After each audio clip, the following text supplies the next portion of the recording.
Bine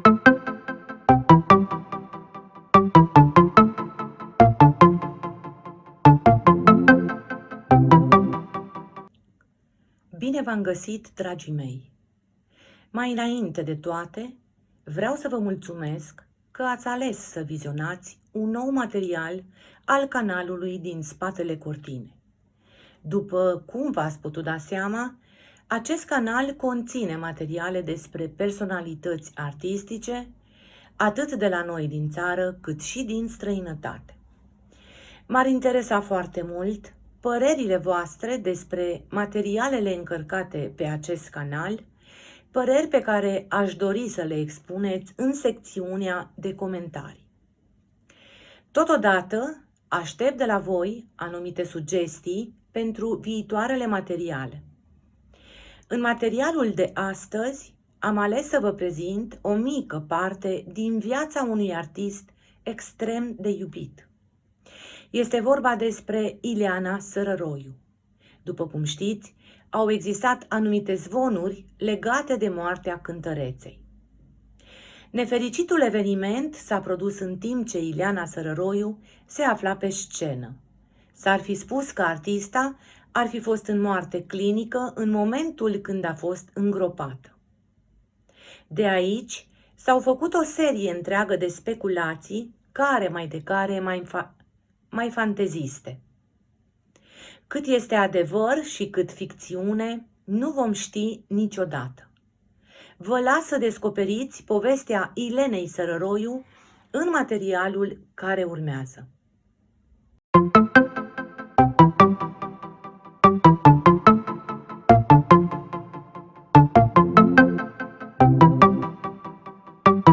La 25 septembrie 1936, în Valea Voievozilor din Dâmbovița, se naște una dintre cele mai iubite artiste ale României, Ileana Sărăroiu. Se spune că fiecare om scrie o poveste de viață, povestea marii artiste continuă să șocheze și astăzi. A iubit muzica încă de la o vârstă fragedă, a trăit în numele iubirii pentru muzică și tot scena i-a adus sfârșitul. Ileana Sărăroiu era capabilă să cânte romanțe, muzică populară, muzică ușoară sau internațională.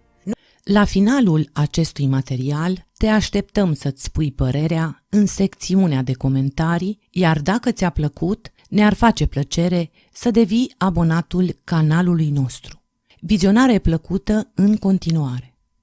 Numele Ilenei Sărăroiu este scris cu litere de aur în galeria marilor cântăreți populari. Muzica era calea prin care ajungea la inimile tuturor și intra acolo pentru totdeauna. Această muzică populară o am în sânge, ca să spun așa, spunea marea artistă. Avea 14 ani când a fugit de acasă pe scena Căminului Cultural. A vrut să cânte și nimic nu a putut-o opri, nici măcar părinții care visau ca ea să ajungă inginer agronom.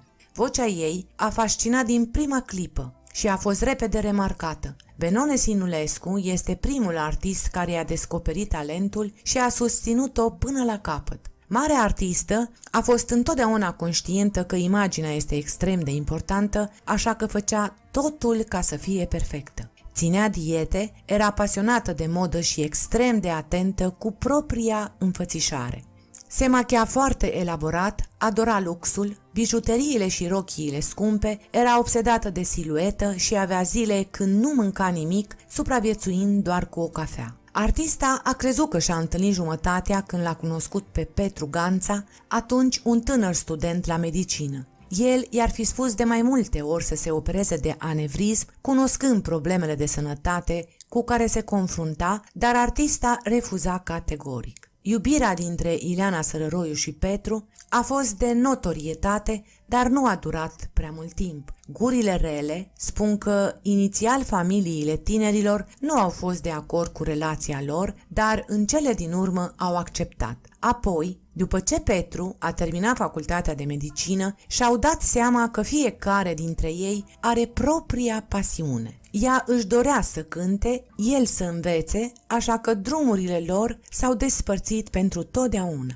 Prima iubire s-a dus, dar a venit a doua cu basketbalistul Mircea Câmpeanu. Împreună păreau să-și fi găsit fericirea pe care au căutat-o toată viața. se înțelegeau bine, dar căsnicia a fost oarecum umbrită de faptul că nu aveau copii. Moartea marii cântărețe de muzică populară Ileana Sărăroiu a șocat România în urmă cu 40 de ani. Tragedia a avut loc după o nuntă în localitatea Unirea, județul Călăraș. Artista ar fi cerut o cafea celor care organizau petrecerea pe motiv că se simțea obosită. În cele din urmă a urcat pe scenă.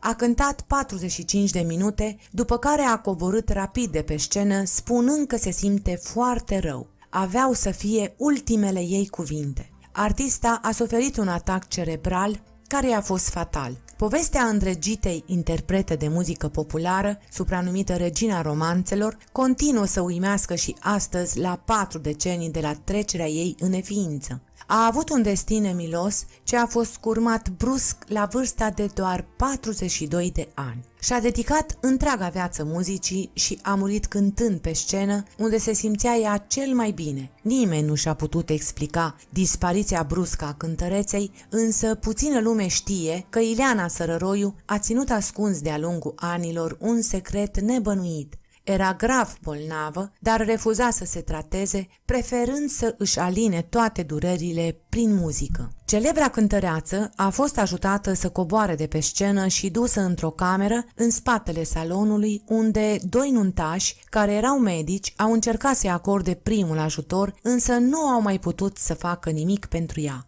Nu se știa cât este de grav, așa că oamenii au sărit să o ajute. Știu că i s-a dat să bea puțină apă, dar deja starea ei era critică. Am aflat ulterior că nu mai reacționa la niciun impuls, nu mai avea niciun reflex și nici nu mai comunica. Povestește Liliana Ispas, precizând că artista a decedat la scurt timp după ce a fost urcată în ambulanță.